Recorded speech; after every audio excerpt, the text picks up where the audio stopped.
दोस्तों, मैं हूं आदिल खान आज़ाद। आज है 25 जुलाई 2026 और आप देख रहे हैं आज़ाद बुल इंडिया पर middle east and world big news show. इसमें सबसे पहले एक नज़र हेडलाइंस पर। सऊदी अरब को यमन के हूथीज ने दहला डाला, मिसाइलों और ड्रोन से कई ठिकाने बने निशाना। हूथियों के हमले से सऊदी अरब में धुआं ही धुआं। ऑयल फैसिलिटी पर हमले की आई तस्वीरें, कई इलाकों में उठे धुएं के गुबार। सऊदी ने भी यमन में की एयर स्ट्राइक्स। डोनाल्ड ट्रंप की चीन और रूस को सीधी धमकी। ईरान की किस तरह की मदद को लेकर अंजाम भुगतने की दी वार्निंग, बताएंगे हम। ईरान के खिलाफ एक बड़ी जंग की तैयारी, व्हाइट हाउस में डोनाल्ड ट्रंप ने बुलाई हाई लेवल मीटिंग। और इसके साथ ही देखिए वेस्ट बैंक में इसराइल का ऑपरेशन जारी। रूस के अंदर यूक्रेन का सबसे गहरा हमला, रूस के फौजी ठिकाने भी बने निशाना। और दिल्ली के जंतर मंतर पर माहौल हो सकता है खराब, नफरत फैलाने वाले ग्रुप भारी भीड़ लेकर हुए रवाना। उधर राहुल गांधी ने कर दिया बड़ा ऐलान। ये थी कुछ हेडलाइंस, खबरें होंगी इनसे ज्यादा। शुरुआत करते हैं शो की। 25 जुलाई की सुबह यमन के हूथी रेजिस्टेंस मूवमेंट ने सऊदी अरब के अंदर बड़े हमले शुरू कर दिए। हूथियों का दावा है कि उन्होंने बैलिस्टिक मिसाइलों और ड्रोन से सऊदी अरब के जिजान रीजन को निशाना बनाया, जहां एक बड़ी ऑयल रिफाइनरी मौजूद है। सोशल मीडिया पर आई इन तस्वीरों को भी उसी हमले के बाद के इम्पैक्ट और वहां की तबाही से जोड़कर बताया जा रहा है। उधर सऊदी अरब का कहना है कि खतरा टल चुका है। इससे माना जा रहा है कि सऊदी एयर डिफेंस ने कम से कम कुछ मिसाइलों या ड्रोन को इंटरसेप्ट कर लिया होगा। लेकिन फिर ये तबाही की तस्वीरें क्या हैं जो सोशल मीडिया पर तैर रही हैं। लेकिन ईरान की मेन न्यूज़ एजेंसी 25 जुलाई को जो लिखती है वो सुनिए कि यमन ने सऊदी अरब के खिलाफ जवाबी हमलों का नया दौर शुरू कर दिया है। रिपोर्ट के मुताबिक जिजान शहर में 5 से ज्यादा जोरदार धमाके सुने गए, जिनके बाद कई इलाकों से काले धुएं के गुबार उठते दिखाई दिए, जबकि शहर के कई हिस्सों में बिजली भी बंद हो गई। रिपोर्ट्स में यह भी दावा किया गया है कि यमन ने यानबू, धमद, खमीस मुशैत एयरबेस और अब्दुल्ला एयरपोर्ट के करीबी इलाकों को भी निशाना बनाया है। कुछ अरब मीडिया रिपोर्ट्स में तो यहां तक दावा किया गया कि यमनी हमलों के बाद जद्दा एयरपोर्ट ने अपनी उड़ानें भी रोक दी। अगर ये दावे सही साबित हो जाते हैं तो सऊदी अरब के खिलाफ शुरू हुई ये नई मुहिम अब पहले से कहीं ज्यादा बड़े मरहले में दाखिल होती दिखाई दे रही है। लेकिन ये तस्वीरें हूथीज के अंसरुल्लाह मूवमेंट के हमलों के बाद की हैं। ये कई अरबी, कई इंटरनेशनल और कई इसराइली सोर्सेस से इसकी तस्दीक हो चुकी है। यानी हूथीज ने सऊदी अरब को नुकसान पहुंचाना शुरू कर दिया है। ये इन दोनों की अपनी लड़ाई है, ईरान वाला मसला नहीं है। ये महासरा बनाम महासरा की लड़ाई है। हूथीज का कहना है कि इन्होंने हमारा घेराव कर रखा कई साल से, और सऊदी अरब का अब घेराव हूथीज ने ऐलानिया तौर पर शुरू कर दिया। उसके बाद हमले हुए तो हमले का जवाब हुआ। बढ़ते आगे। हूथीज के हमले ने सऊदी अरब में बहुत कुछ धुआं कर डाला है। ये तस्वीरें 25 जुलाई की सुबह सऊदी अरब के जिजान शहर की बताई जा रही हैं। वीडियो में मिसाइल हमले के बाद आसमान में काले धुएं का बड़ा गुबार उठता दिखाई दे रहा है। कुछ मीडिया रिपोर्ट्स दावा कर रही हैं कि हूथी रेजिस्टेंस मूवमेंट या अंसर अल्लाह मूवमेंट का निशाना सऊदी अरामको की एक ऑयल फैसिलिटी थी। हालांकि इसकी तस्दीक नहीं हो सकी है। सऊदी अरब ने अभी तक इस दावे को कंफर्म नहीं किया और ना ही ये बताया है कि आखिर निशाना क्या बना। अगर ये दावा सही साबित होता है तो ये दुनिया के सबसे अहम एनर्जी रीजन में मौजूद सऊदी अरब के एक और बेहद अहम ऑयल इंफ्रास्ट्रक्चर पर सीधा हमला माना जाएगा। इससे पहले भी कुछ साल पहले इसी अरामको को बड़ा नुकसान हूथीज पहुंचा चुके हैं। बढ़ते आगे। यमन की इस जवाबी कार्रवाई से पहले 25 जुलाई की रात सऊदी अरब की कोएलिशन फोर्स ने भी हूथी रेजिस्टेंस मूवमेंट के खिलाफ सीधी एयर स्ट्राइक्स की थी। उन्हीं एयर स्ट्राइक्स के बाद ये हूथीज ने हमला किया है। सऊदी लीडरशिप वाली कोएलिशन ने ऐलान किया कि उसने यमन के हुदैदा में हूथियों के कई फौजी ठिकानों को निशाना बनाया। कोएलिशन का कहना है, अलायंस का कहना है कि उसका निशाना हुदैदा पोर्ट नहीं बल्कि ऐसे फौजी ठिकाने थे जहां से रेड सी में, लाल सागर में कमर्शियल जहाज़ों के खिलाफ हमलों की तैयारी की जा रही थी। सऊदी अरब ने यह भी दावा किया कि हुदैदा के तमाम बंदरगाह जहाज़ों की मूवमेंट के लिए खुले हैं और उन पर कोई हमला नहीं किया गया। सऊदी कोएलिशन की तरफ से ये एयर स्ट्राइक्स ऐसे वक्त में की गई हैं दोस्तों, जब कल यानी 24 जुलाई को ही हूथी रेजिस्टेंस मूवमेंट ने लगातार दूसरी बार रेड सी में एक सऊदी जहाज को निशाना बनाया था। यानी कई साल तक सीधे टकराव से बचने के बाद अब सऊदी अरब भी खुलकर जंग के मैदान में उतरता दिखाई दे रहा है और इसके फौरन बाद यमन की तरफ से सऊदी अरब के अंदर नए मिसाइल और ड्रोन हमले शुरू हो गए, जो इस मैटर को और ज़्यादा सीरियस बना रहा है। ये एक नया मोर्चा है जो खुल चुका है, जिसका अंदेशा हमने कुछ दिन पहले जताया था। अब दोनों तरफ से स्ट्राइक्स हो रही हैं। आप सोचिए ये कितना सीरियस मैटर कि हमने ईरान की खबरों से पहले इन्हें लिया। अब ईरान की खबरें देखिए। अमेरिका के सदर डोनाल्ड ट्रंप ने अब चाइना और रूस दोनों को ईरान की मदद ना करने को लेकर सीधी धमकी दे दी है। मगर क्यों? मामला हथियारों का है। अमेरिकी सदर ने कहा है कि उन्हें नहीं लगता कि फिलहाल चाइना या रूस इस जंग में शामिल हैं, लेकिन अगर दोनों में से किसी ने ईरान का साथ देने के लिए दखल दिया तो ये उनके लिए बहुत बुरा साबित होगा। ट्रंप ने कहा, मैं नहीं मानता कि चाइना या रूस इस वक्त ईरान की जंग में इन्वॉल्व हैं, लेकिन अगर वो शामिल हुए तो ये उनके अपने ही नेशनल इंटरेस्ट के लिए, उनके अपने ही कौमी मुफाद के खिलाफ होगा और उसके बहुत बुरे नतीजे निकलेंगे। चाइना और रूस को बहुत बुरे नतीजे की धमकी दे रहे हैं। ट्रंप ने दावा किया कि हाल ही में बीजिंग में हुई मुलाकात के दौरान चीनी सदर शी जिनपिंग ने उनसे वादा किया था कि चाइना किसी भी सूरत में ईरान को हथियार नहीं देगा और ना ही कोई चीनी कंपनी ईरान को हथियार बेचेगी। ट्रंप ने यह भी दावा किया कि रूस के सदर व्लादिमीर पुतिन ने भी उन्हें यही भरोसा दिया है कि रूस ईरान को हथियार नहीं देगा। यानी डोनाल्ड ट्रंप अब खुलकर शी जिनपिंग और व्लादिमीर पुतिन दोनों को ईरान की मदद न करने को लेकर वार्निंग दे रहे हैं। नहीं देगा का मतलब यह है कि मत दे देना। उधर अमेरिकी इंटेलिजेंस के कई सोर्सेस के हवाले से एक और दिलचस्प दावा आया है सामने। रिपोर्ट के मुताबिक जंग के शुरुआती दिनों में गल्फ रीजन में CIA के ठिकानों पर हुए ईरान के हमलों के बाद अमेरिका ये भी जांच कर रहा है कि कहीं रूस ने ईरान को टारगेटिंग इंफॉर्मेशन या ड्रोन टेक्नोलॉजी तो मुहैया नहीं करा दी। हालांकि रूस ने इन रिपोर्ट्स पर कोई तबसरा करने से इनकार कर दिया है। यानी एक तरफ ट्रंप दावा कर रहे हैं कि रूस और चीन ईरान का साथ नहीं दे रहे, लेकिन दूसरी तरफ अमेरिकी एजेंसियां खुद इस बात की जांच में जुटी हैं कि कहीं पर्दे के पीछे से ईरान को किसी तरह की मदद तो नहीं पहुंचाई जा रही। असल में कहा कुछ जाता है, किया कुछ जाता है, यही है अमेरिका। सामने कह रहे नहीं कर रहा है, वो नहीं कर रहे हैं, डिक्लेरेशन नहीं है, ये बंद लफ्जों में वार्निंग है, कर मत देना मदद ईरान की। यानी ईरान की कोई मदद हो रही है। आगे बढ़ते हैं। अमेरिकी सदर डोनाल्ड ट्रंप अब ईरान के खिलाफ जंग को और ज्यादा फैलाने की तैयारी करते दिखाई दे रहे हैं, क्योंकि जिस शेप में या जितने दायरे में अब है, अभी उसमें अमेरिका को कोई फायदा नहीं दिख रहा है। अमेरिकी मीडिया रिपोर्ट्स के मुताबिक ट्रंप ने 24 और 25 जुलाई की रात को अपने सीनियर एडवाइजर्स और कैबिनेट के अहम मेंबर्स के साथ एक हाई लेवल मीटिंग की, जिसमें ईरान के खिलाफ फौजी कार्रवाई को और बड़ा करने पर गौर किया गया। ये एक बेहद सीरियस मीटिंग थी। ये मीटिंग ऐसे वक्त हुई है जब ईरान के साथ हुआ सीज़फायर टूट चुका है और न्यूक्लियर प्रोग्राम को लेकर चल रही बातचीत भी पूरी तरह से नाकाम हो चुकी है। याद रहे दोस्तों कि इससे एक दिन पहले ही ट्रंप कह चुके हैं, मैं ईरान पर पहले से भी बड़े हमले करने के बारे में सीरियसली गौर कर रहा हूं। मैं फैसला लेने के बेहद करीब हूं और हमारी तैयारी पूरी तरह से मुकम्मल है, फौजी तैयारी।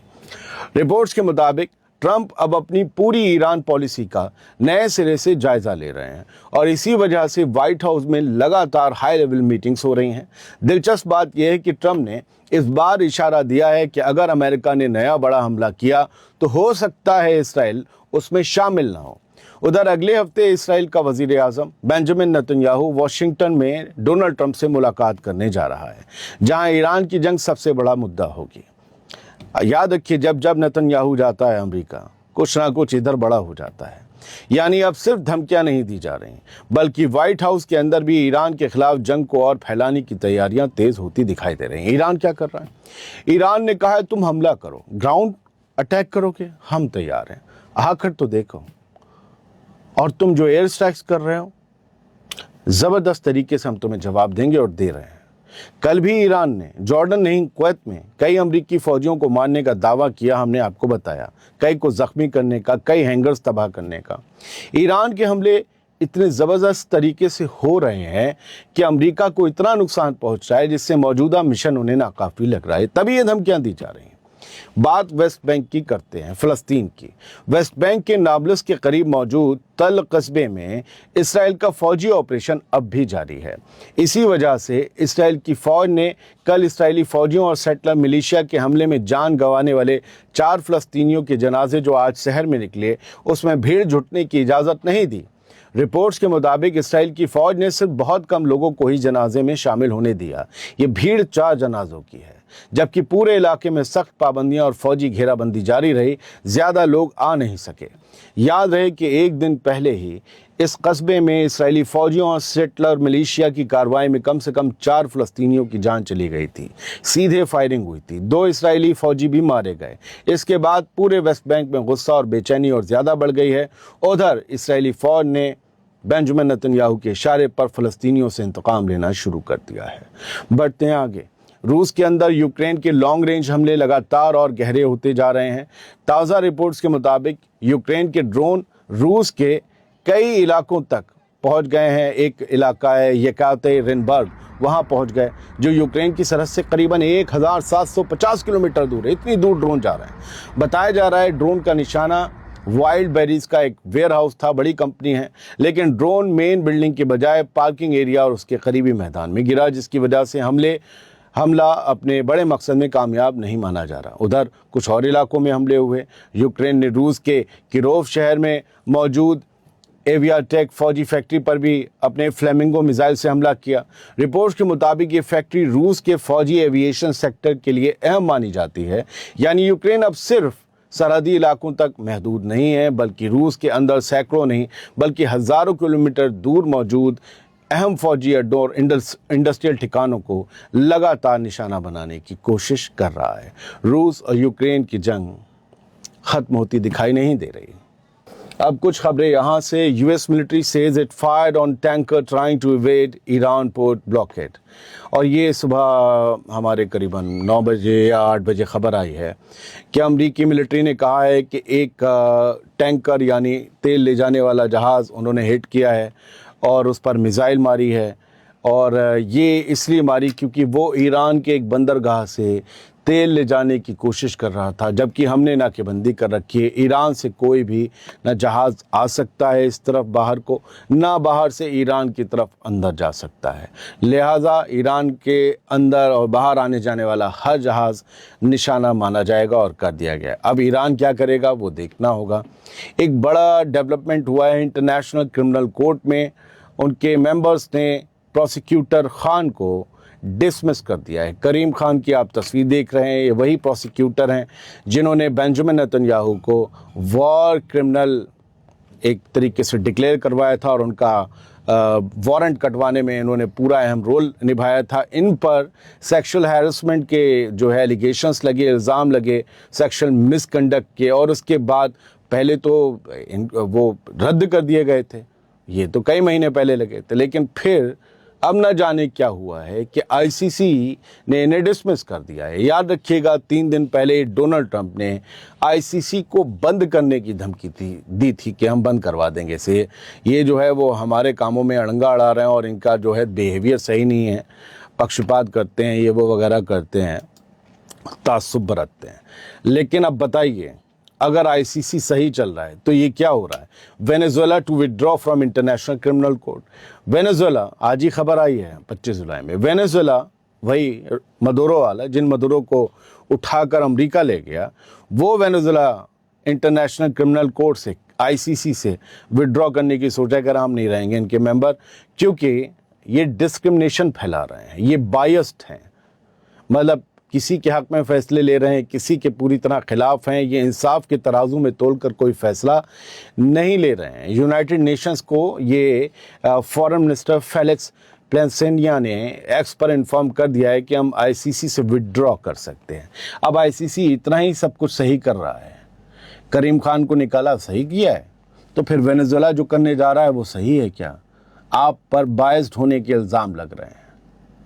आपने आज तक अमेरिका की हुकूमत के खिलाफ कोई वारंट निकाला कि कैसे एक चुने हुए प्रेसिडेंट को दूसरे मुल्क की फोर्स आकर किडनैप करके ले जाती है, उठाकर ले जाती है, सिर्फ कुछ इल्ज़ामों की बिना पर?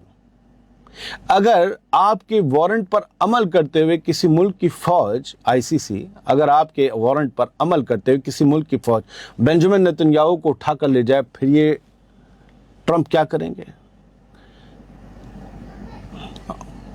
आप इंसाफ करने बैठे हैं कि देखने बैठे हैं कि किसके लिए इंसाफ करना है, कौन कितना मजबूत और कमजोर है? बताइए, क्या ये सही है कि एक चुने हुए प्रेसिडेंट को उठाकर ले जाकर जेल में ठूस दिया गया? और उनकी तारीख में कल पढ़ रहा था, उनकी तारीख लगी है कि उनके मामले में सुनवाई 2027 में होगी। अमेरिका तो किसी को भी उठा सकता है फिर। और ये एक और फलस्तीन का हाल देख लीजिए कि वहां पर सेटलर्स ने जबरदस्ती एक अंडर कंस्ट्रक्शन फलस्तीनी घर पर हमला कर दिया और वहां कब्जा कर लिया। करावत बानी हसन गांव है या कस्बा है वहां पर, ये सेंट्रल ऑक्युपाइड वेस्ट बैंक में आता है, कब्जे वाले सेंट्रल वेस्ट बैंक में, और वहां पर इस्राएली झंडा भी लहरा दिया। अब इनसे कोई अपना घर वापस लेने के लिए लड़ाई लड़े तो फिर वो गोली खाए, और अगर वो बदले में मार दे तो इस्राएली फौज उसे मार दे। ये सब वेस्ट बैंक में चल रहा है। पिंकी भैया, पिंकी चौधरी को आप जानते होंगे, ये दिल्ली से सटे गाजियाबाद में रहता है। हमेशा ये मुसलमानों के खिलाफ जहर उगलता है, हथियार बांटता है। इस पर केस भी दर्ज हुए थे। पुलिस जो इन्हें ढूंढ रही थी, इस बंदे को, वही उत्तर प्रदेश पुलिस आज इस बंदे के साथ चल रही है। पीछे नारे लगते चल रहे हैं और ये जा रहा है जंतर मंतर, जहां पर कॉकरोच जनता पार्टी का प्रोटेस्ट चल रहा है एजुकेशन मिनिस्टर के इस्तीफे को लेकर, पेपर लीक रोकने को लेकर और तमाम स्टूडेंट्स के मुद्दों को लेकर। ये बंदा वहां जा रहा है और कह रहा है, 12:30 बजे ये इन्होंने दोपहर जो है अपना वीडियो जारी किया है कि today all Hindutva warriors must unite to protect Sanatan Dharma. आज तमाम हिंदू योद्धाओं को हिंदू धर्म की, सनातन धर्म की रक्षा के लिए एक साथ आना पड़ेगा। और if you don't reach Jantar Mantar with me, our childrens future will be shrouded in darkness. और अगर आज आप लोग मेरे साथ जुड़कर जंतर मंतर नहीं पहुंचते हैं तो हिंदुओं से कह रहा है, आपके बच्चों का भविष्य अंधकार में लिपटकर दम तोड़ देगा। और आज तक चैनल को, प्रधानमंत्री इंडिया को और द हिंदू को इसने टैग किया है अपनी इस पोस्ट को। इस पर और इसमें जो मोटरसाइकिल पर चल रहे हैं दुम छल्ले, वो जो हैं हेलमेट नहीं पहने हैं और यूपी पुलिस वहीं चल रही है। ये लोग चालान काटते हैं किसी को भी पकड़कर। यहाँ ये नहीं देख रहे हैं कि यहाँ कानून तोड़ा जा रहा है। वसीम अकरम त्यागी हमारे पत्रकार दोस्त हैं, उन्होंने एक चीज़ लिखी है। अच्छा, ये इसने 9:30 बजे शेयर किया था, वसीम ने 12:30 बजे से शेयर करके लिखा, this journey is taking place right on the road, isn't this disturbing traffic? क्या ये सफ़र जो रोड पर किया जा रहा है, क्या ये जो यात्रा निकल रही है, क्या ये रोड ट्रैफिक को डिस्टर्ब नहीं कर रही है?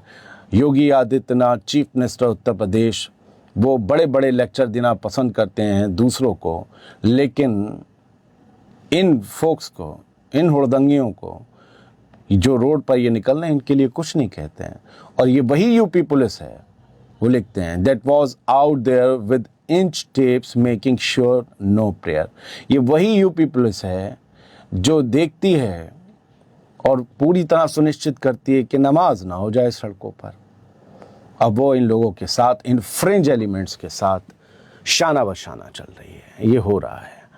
और लीडर ऑफ अपोजिशन पार्टी या leader of opposition of India Rahul Gandhi क्या कह रहे हैं, सुनिए, ये सुनना बहुत ज़रूरी है। वो कह रहे हैं अपनी लास्ट लाइन में, मोदी इज पास्ट और ये बच्चे फ्यूचर है इंडिया के। पूरी बात सुन लीजिए। बंद करना है बंद करो, धमकाना है धमकाओ, कुछ करना है करो, हम नहीं हटने वाले हैं। ये नहीं हटने वाले हैं। ये हिंदुस्तान के फ्यूचर हैं, इनको देख लो अच्छी तरह। इससे कोई नहीं लड़ सकता। Narendra Modi is India's past, the past can never fight the future. Thank you. Opposition parties पूरी तरीके से खुलकर स्टूडेंट प्रोटेस्ट में और स्टूडेंट्स की डिमांड के साथ उतर आई हैं, और ये भारत की हुकूमत के लिए अच्छा नहीं है। उनके पैर हिल रहे हैं, हैं। कल सोनम वांगचुक का जो है अनशन ख़त्म करवाया है उन्होंने, और इसके अलावा कल कॉकरोच जनता पार्टी के लीडर से भी बात की। आज एक बड़ी मीटिंग है, प्रधानमंत्री बिल लाने की बात कर रहे हैं, प्रधानमंत्री बच्चों को फ्यूचर बता रहे हैं। 1 महीना हो गया इस बवाल को, उसके बाद सरकार जाग रही है, सरकार के पांव हिल रहे हैं। जेंजी प्रोटेस्ट वो बांग्लादेश और नेपाल में देख चुके हैं, हमारी दुआ है वैसा ना हो, वो बड़ा खूनी था। हम ये चाहते हैं हुकूमत स्टूडेंट्स को, यूथ को ध्यान में रखे, सिर्फ इलेक्शन में वादे ना करे बल्कि उन्हें एग्जीक्यूट भी करे। हमारा रात हमने एक वॉक थ्रू किया था जिसमें मैंने पब्लिक को ज़्यादा दिखाया है, ख़ुद को कम दिखाया है, और मैंने पब्लिक से बात की है जंतर मंतर पर जाकर। तो आप चाहें तो उस प्रोटेस्ट को और उस वॉक थ्रू को इससे पिछले वाले वीडियो में देख सकते हैं। अच्छा लगे तो उसे शेयर भी करें। आज़ाद बोल इंडिया आप ही का चैनल है, अब तक सब्सक्राइब ना किया हो तो प्लीज़ कर लीजिए। Thank you very much. सलामत रहिए, खुश रहिए।